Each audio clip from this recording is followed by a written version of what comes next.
Okay, y'all, last week I looked like shit and I stood up for the queens that lip synced and y'all were ready to fight me. This local queen is shook. Review with a U.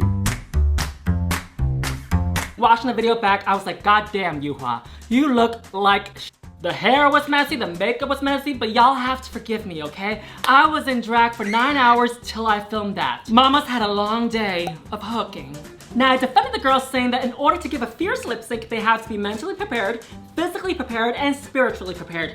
Physically prepared because they need to stretch. They need to stretch so that their bodies are flexible and also they can have the blood running through their veins so that they have adrenaline in their bodies. Also, you have to be mentally prepared for lip sync so they can run over the words with your iPod so that you can say to yourself, calm your nerves, I'm about to lip sync. You have to be prepared physically so you can perhaps change shoes and put in extra pins or glue in your wig. I know during my season, during my lip sync, I switched my wig up because the wig that I had on wasn't updo and it wasn't lip sync material. And the shoes that I had on were tall stiletto shoes, so I switched to strap-on shoes so that I can move a little bit more. Yeah, I was on Drag Race too. Y'all probably didn't remember I was on Drag Race, but I was on Drag Race. Not season 6, but season 10. I mean, yeah, they were told that they had to lip sync, and yeah, they were told that they had to memorize a song, but just like taking a test, you have to be prepared and memorize your notes, but it'll be nice to look over the notes 10 minutes to the test so you can actually review it. Hence the drag queens, they can stretch, they can be mentally prepared, and listen to the words one more time on their iPods. And someone commented, oh my god, Yuhua, what's up with that wig? Well, Nancy Drew, I wasn't wearing a wig. That was my real hair. Last week, the premiere started with 6 lip syncs and more than half the queens were sent to the pork chop loading dock sports lounge bar resort bar and grill. And I couldn't stop thinking about Elliott's look. You know what Elliott's look reminds me of? It's when a straight guy puts on a wig, a girl's outfit, and they're ready to go to a frat party. That's what Elliott's giving me. Very that. Looks like a frat boy ready for Halloween, baby.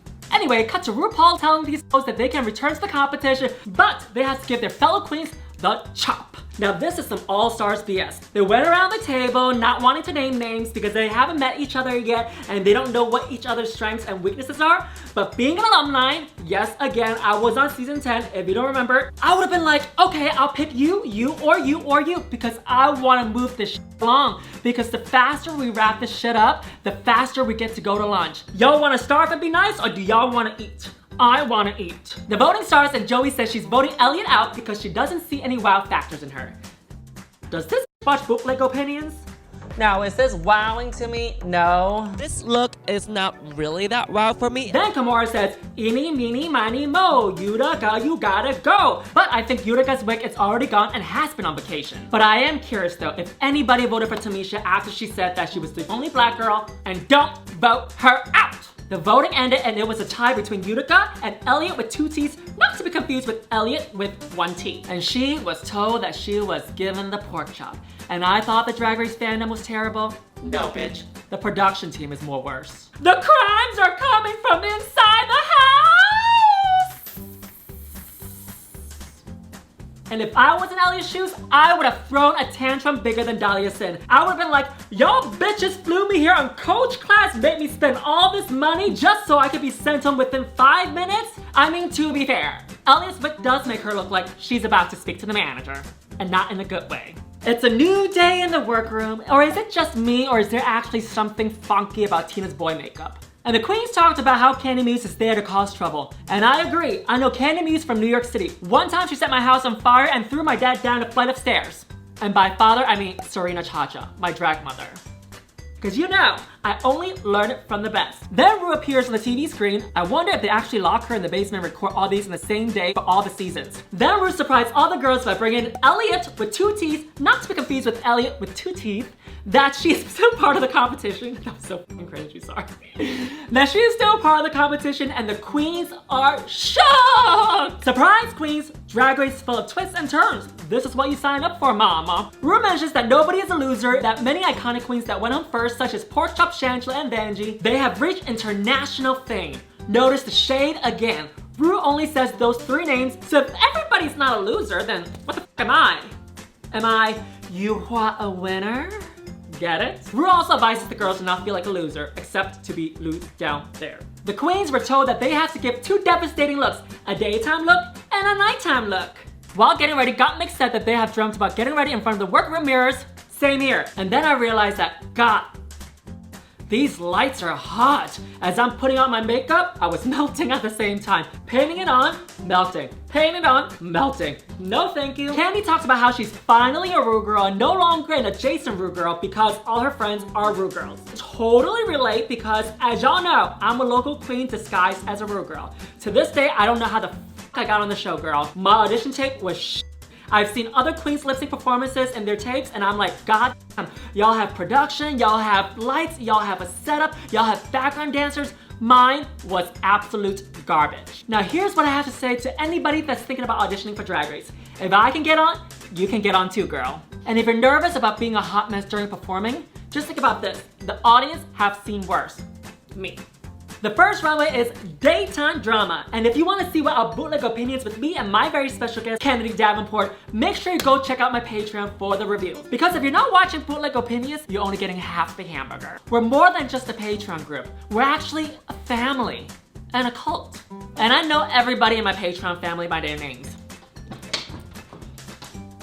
If I have to pick, my favorite looks are from Symone and Gottmik. Agree or disagree? Let me know in the comments below. Shut the up!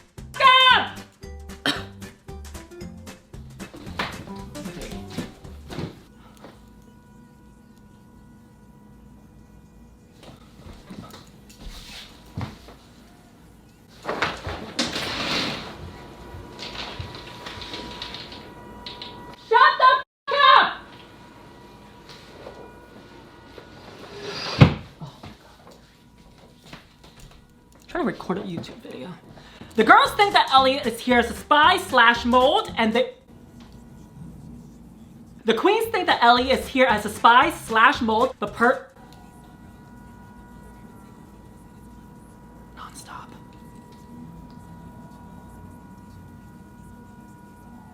I'm just gonna talk. Here comes the police.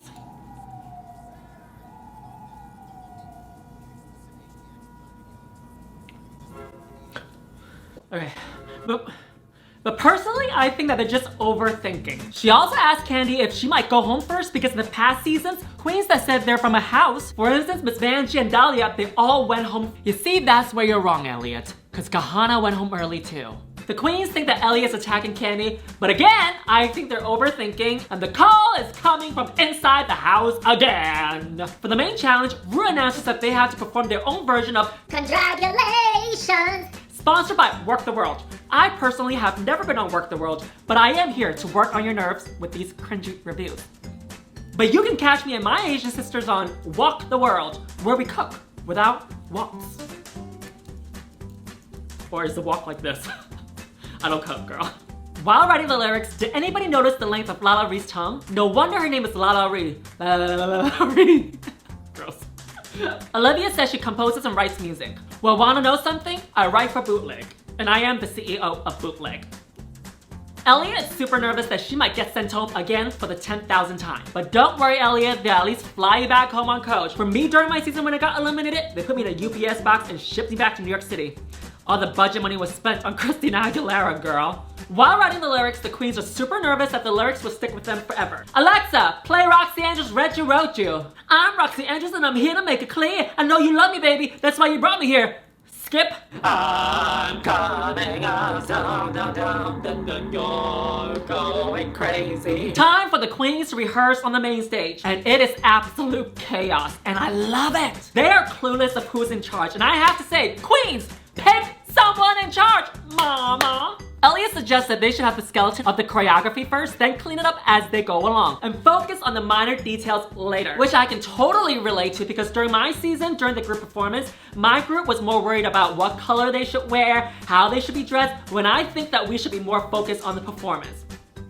But they didn't show the frustration and when I spoke up because, you know, I was just a background actor on season 10.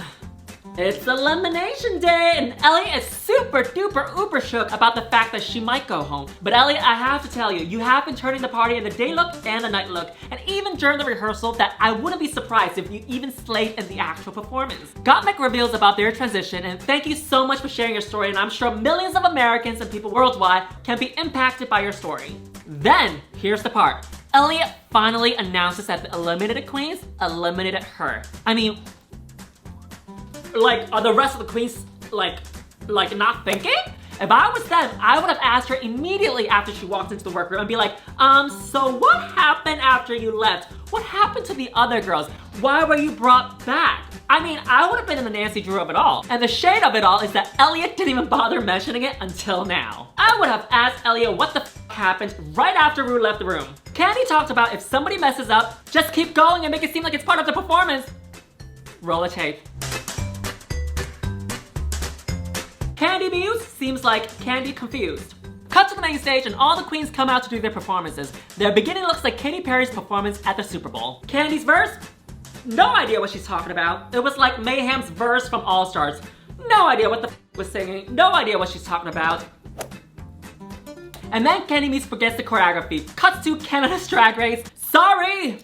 Not sorry! Sorry! If y'all don't know what I'm talking about, whenever I'm feeling sad and blue or down, I watch that performance on YouTube. It is absolutely hilarious where the queens have no idea what the F is going on. It's iconic. Talk about chaos and confusion! But during the performance, I have to say that everybody did pretty well, given that they have to write their own songs, record it, memorize it, and get ready, and also choreography and learn it and perform it at the same time. Y'all slayed it. Tina comes on and slays her verse. Can you actually believe this was actually in a boy band? They're right, anything can happen in life. And Elliott, my dear, you are slaying in this performance. You are on beat. I see that you're giving it your all. She has proven herself that she's a fierce competitor, and it's surprising me compared to what I saw in the entrance look. Because the entrance look, mama, was not it. But this girl, you are slaying it, the house down boots. Oh, all the gay slang words out there.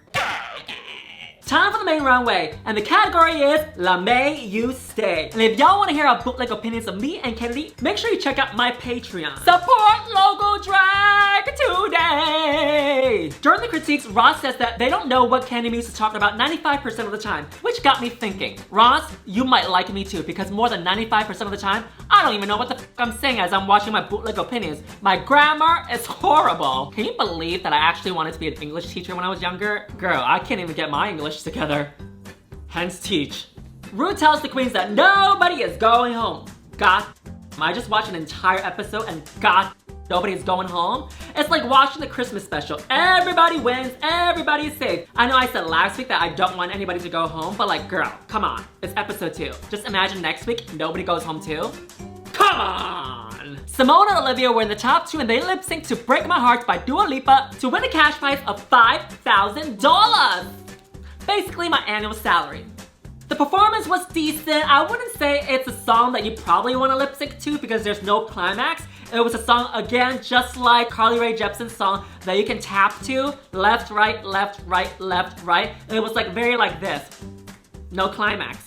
Nada. Between these two, it was a little bit hard. Not to say that Olivia was bad at it, but I thought that Symone was a little bit more in tune with the song and she went along with the rhythm a little bit more. Symone, congratulations, you have won this week's episode and you've also secured a place on Bootleg Opinions for next season. Because as y'all know, thousands and thousands of drag performers worldwide applied to be on RuPaul's Drag Race just so they can end up on Bootleg Opinions. It's a rite of passage, honey. Because once you go Ru girl, you go bootleg. And that's it for this week. If y'all had a great time today, my Venmo and my PayPal are in the link in the description below, and I'll be reading the thank yous in next week's video. Till next time with review! What's the name of the show? I wasn't